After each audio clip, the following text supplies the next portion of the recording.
حسن اور خواجہ توسی امام موافق کے مدرسے سے فارغ التحصیل ہو کر نکلے تو ان کی ملاقات 20-21 سال بعد سلطان ملک شاہ کے محل میں ہوئی تھی۔ اگر اس 20-21 سال کے عرصے کی رداد نہ سنائی جائے تو تاریخ کی یہ ہولناک اور شرمناک داستان ادھوری رہ جائے گی۔ یہی وہ عرصہ ہے جس میں حسن بن صباح حسن بن ابلیس بنا تھا۔ اسی عرصے میں اس نے علم نجوم اور علم سحر میں دسترس حاصل کی تھی۔ کیا یہ اچھا نہ ہوگا کہ داستان گو آپ کو 20-21 سال پیچھے لے جائے، جب حسن کے باپ علی بن احمد نے اسے امام موافق کے مدرسے میں داخل کرانے سے بہت پہلے ایک اسماعیلی عالم عبد الملک بن عطاش کی شاگردی میں بٹھایا تھا۔ کوئی انسان اپنے ہی آپ گناہ گار نہیں بن سکتا اور کوئی انسان اپنے آپ ہی زاہد اور متقی نہیں بن سکتا۔ کچھ حالات اور چند انسان مل کر ایک انسان کو بگڑتیا بناتے ہیں۔ حسن بن صباح کا کردار اسی روز ایک خاص سانچے میں ڈھلنا شروع ہو گیا تھا جس روز باپ اسے عبد الملک بن عطاش کے پاس لے گیا تھا۔ جی ہاں، عبد الملک حسن کے باپ کو اچھی طرح جانتا تھا، جس طرح ایک جسم کے دو ہاتھ ایک دوسرے کو جانتے پہچانتے ہیں۔ عبد الملک علی بن احمد کی عیاریوں سے بھی واقف تھا اور وہ علم جو نجوم کی بھی سوجھ بوجھ رکھتا تھا۔ ابن عطاش حسن کے باپ نے اسے عبد الملک بن عطاش کے سامنے بٹھا کر کہا، یہ میرا ایک ہی بیٹا ہے، میں نہیں چاہتا کہ میرے مرنے کے بعد یہ گمنام ہو جائے، اس سے زیادہ شہرت حاصل کرے جو میں نے حاصل کی تھی۔ ایک پہلو اپنی زندگی کا یہ بھی سامنے رکھ علی ابن عطاش نے کہا، تو نے شہرت تو اتنی حاصل کی ہے کہ اس کی جگہ کے حاکم کے ساتھ بھی تیرا اٹھنا بیٹھنا ہے، لیکن یہ کوئی اچھی شہرت نہیں۔ شہرت تو ہے ابن عطاش، علی ابن احمد نے کہا، میں کہتا ہوں یہ نام پیدا کرے، اچھا یا برا۔ بچے کو اندر لیا۔ علی بن احمد اپنے بیٹے حسن بن صباح کو اندر لے گیا اور عبد الملک بن عطاش کے سامنے بٹھا دیا۔ عبد الملک نے حسن کے سر سے دستار اتار دی اور اس کے سر پر اس طرح ہاتھ رکھا کہ اس کی انگلیاں حسن کی پیشانی پر تھیں۔ عبد الملک نے انگلیاں اس کی پیشانی پر آہستہ آہستہ پھیری، اس کا چہرہ دونوں ہاتھوں میں تھام کر ذرا اوپر کیا اور حسن کی آنکھوں میں بڑی غور سے دیکھا، پھر اس کے دونوں ہاتھوں کی ہتھیلیاں پھیلا کر دیکھیں۔ ہتھیلیوں کو غور سے دیکھتے دیکھتے عبد الملک نے اپنا چہرہ یوں تیزی سے پیچھے کر لیا جیسے اس بچے کی ہتھیلیوں سے اچانک سانپ نکل۔ عبد الملک بن عطاش نے کاغذ قلم لے کر کاغذ پر قلم سے خانے بنائے اور ہر خانے میں کچھ لکھا۔ وہ وقفے وقفے سے حسن کے چہرے کو دیکھتا تھا۔ بچے، ابن عطاش نے حسن سے کہا، تو باہر جا بیٹھ۔ حسن بن صباح باہر نکل گیا تو ابن عطاش نے اس کے باپ کی طرف دیکھا اور دیکھتا ہی رہا۔ جو کہنا ہے کہہ دے ابن عطاش، علی نے کہا۔ میں جانتا ہوں کہ جو تو کہے گا وہ تجھے تیرے علم اور ستاروں نے بتایا ہے۔ تیری بیوی کی کوکھ سے ایک نبی پیدا ہوا ہے۔ ابن عطاش نے کہا، نبی؟ علی بن احمد نے حیران سا ہو کے پوچھا، نبوت کا سلسلہ تو ختم ہو چکا ہے۔ نبوت کا سلسلہ اللہ کی طرف سے ختم ہوا۔ ابن عطاش نے کہا، اللہ کے بندوں کی طرف سے یہ سلسلہ کبھی ختم نہیں ہوا، نہ کبھی ختم ہوگا۔ اب تک کتنے ہی آدمی نبوت کا دعویٰ کر چکے ہیں، کیا تو نے صاف ابن سیاد مدنی کی نبوت کا قصہ نہیں سنا؟ وہ یہودی تھا، اس نے حضور صلی اللہ علیہ وسلم کی زندگی میں ہی نبوت کا دعویٰ کر دیا تھا اور نبی اکرم صلی اللہ علیہ وسلم سے اس کی ملاقاتیں بھی ہوئی تھی۔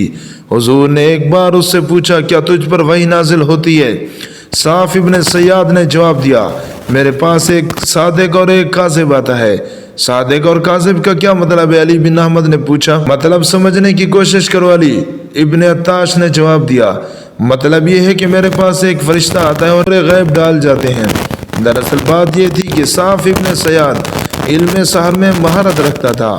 ساحر ہم بھی ہیں، اس کے علم کے اسرار اور رموز میرے پاس بھی ہیں، لیکن یہ علم یہودیوں کو اتنا مرغوب ہے کہ انہوں نے اسے بہت ہی طاقتور بنا دیا ہے اور اس میں ابلیسیت بھر دی ہے۔ ان کے ساحر بالکل صحیح پیشن گوئی کر سکتے ہیں۔ صاف ابن سیاد بھی پیشن گوئی کر سکتا تھا۔ اس نے یوں بیان کیا کہ ایک فرشتہ اس کے پاس آتا ہے جو اسے خدا کا پیغام دیتا ہے، اور ابلیس بھی آتا ہے جو اسے آنے والے حالات بتا جاتا ہے۔ میرے بیٹے کی بات کر رہے تھے، حسن بن صباح کے باپ نے کہا، یہ کس قسم کا نبی بنے گا؟ جیسے کئی اور نبی بنے۔ ابن عطاش نے کہا، تم محمد صلی اللہ علیہ وسلم کو آخر نبی مانو یا نہ مانو، میں اس حدیث کا منکر نہیں ہو سکتا جھوٹے نبی آتے رہیں گے اور تمہارے سامنے ایسی ایسی باتیں کریں گے جو تم نے ہی نہیں تمہارے باپ دادا نے بھی نہ سنی ہوگی۔ ان سے خبردار رہنا اور اپنے ایمان کو ان سے محفوظ رکھنا، یہ تم میں گمراہی اور فتنہ پھیلائیں گے۔ طلحہ اسدی نے نبوت کا دعویٰ کیا تھا، تم نے مسلمہ کذاب کا نام سنا ہوگا۔ پھر ایک عورت نے دعویٰ کیا تھا، پھر ہوا کیا صاف ابن سیاد نے اسلام قبول کر لیا تھا۔ طلحہ مسلمان ہو گیا، اس نے نبی بن کر اتنی شہرت حاصل نہیں کی تھی جتنا مسلمان ہو کر میدان جنگ میں اسی ملی۔ اگر تو آنے والے وقت کے پردے اٹھا سکتے ہیں تو بتا۔ علی بن احمد نے کہا، میرے بیٹے کا مستقبل کیا ہوگا، یہ کس انجام کو پہنچے گا؟ انسان کو اپنی فطرت انجام کو پہنچایا کرتی ہے۔ ابن عطاش نے کہا، انجام اچھا بھی ہو سکتا ہے برا بھی، اس کا انحصار انسان کے اپنے اعمال پر ہے۔ اگر میں تیرے بیٹے کی آنکھوں میں عکس غلط نہیں دیکھ رہا تو یہ اتنی زیادہ طاقت کا مالک ہوگا کہ جس کی آنکھوں میں آنکھیں ڈال کر دیکھے گا وہ اس کے آگے سجدہ ریز ہو جائے گا، اور جس عورت پر نگاہ ڈالے گا وہ عورت اپنے آپ کو اس کی ملکیت میں دے دے گی۔ لیکن یہ طاقت نبیوں والی نہیں ہوگی بلکہ ابلیسی طاقت ہوگی۔ کیا یہ طاقت میرے بیٹے کے حق میں اچھی ہوگی؟ علی بن احمد نے پوچھا، کیا تیری فطرت تیرے حق میں اچھی نہیں؟ ابن عطاش نے کہا، حاکم وقت تک تیری رسائی ہے، تیرے جاننے والوں میں کون ایسا ہے جس کا دل تجھے پسند کرتا ہے، لیکن کون ہے جو تیرے آگے تعظیم سے جھک نہیں جاتا؟ کون ہے جو سانپ سے پیار کرتا ہے لیکن ہر کوئی سانپ سے ڈرتا ہے؟ کیا تو اس کا راستہ بدل سکتا ہے؟ علی بن احمد نے پوچھا، کیا تو اس کے دل میں خوف خدا پیدا کر سکتا ہے؟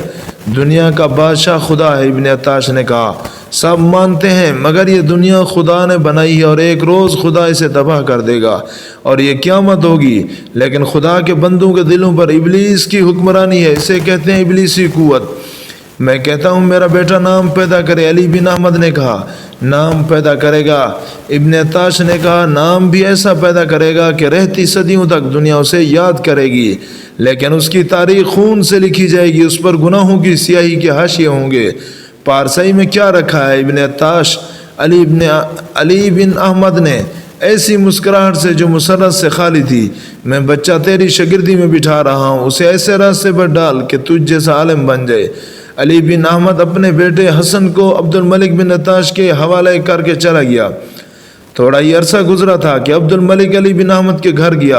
ان دونوں کی ملاقاتیں تو ہوتی ہی رہتی تھی، لیکن اس رات عبد الملک بن عطاش کسی خاص مقصد سے وہاں گیا تھا۔ ابن احمد ابن عطاش نے کہا، میں نے تیرے بیٹے کو دینی اور معاشرتی علوم میں رواں کرنے کا قصد کیا تھا، لیکن لڑکے کو ذہن کسی اور طرف لے جا رہا ہے۔ میں تیرے ساتھ یہ بات کرنے آیا ہوں کہ تیرا بیٹا اپنے فرقے کے لیے مفید ثابت ہو سکتا ہے۔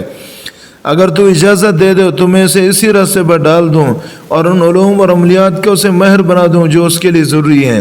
تاریخ بتاتی ہے کہ حسن بن صباح کا باپ جیسا خود تھا ویسے ہی اپنے بیٹے کو بنانا چاہتا تھا۔ عبد الملک بن عطاش اپنے فرقے کا صرف مذہبی پیشوا ہی نہیں تھا بلکہ وہ اپنے عقیدے کی تبلیغ اور فرقے کی سربلندی کے لیے زمین دوز کارروائیوں میں بھی لگا رہتا تھا۔ اس کا اپنا ایک بیٹا احمد جوان ہو رہا تھا، اس بیٹے کا نام محمد بن عبد الملک ہونا چاہیے تھا، لیکن اس نے اپنے آپ کو احمد بن عطاش کہلانا زیادہ پسند کیا۔ عبد الملک نے اسے اپنے فرقے کی تبلیغ اور دیگر کارروائیوں کے لیے بھیج دیا تھا۔ اس نے حسن بن صباح کو جو تربیت دینی شروع کی تو اس کے پیش نظر اس کا یہی مشن تھا۔ اس نے اس کمسن لڑکے میں بڑے کام کے جوہر دیکھ لیے تھے۔ عبد الملک نے حسن کو علم نجوم اور سحر کے سبق دینے شروع کر دیے تھے۔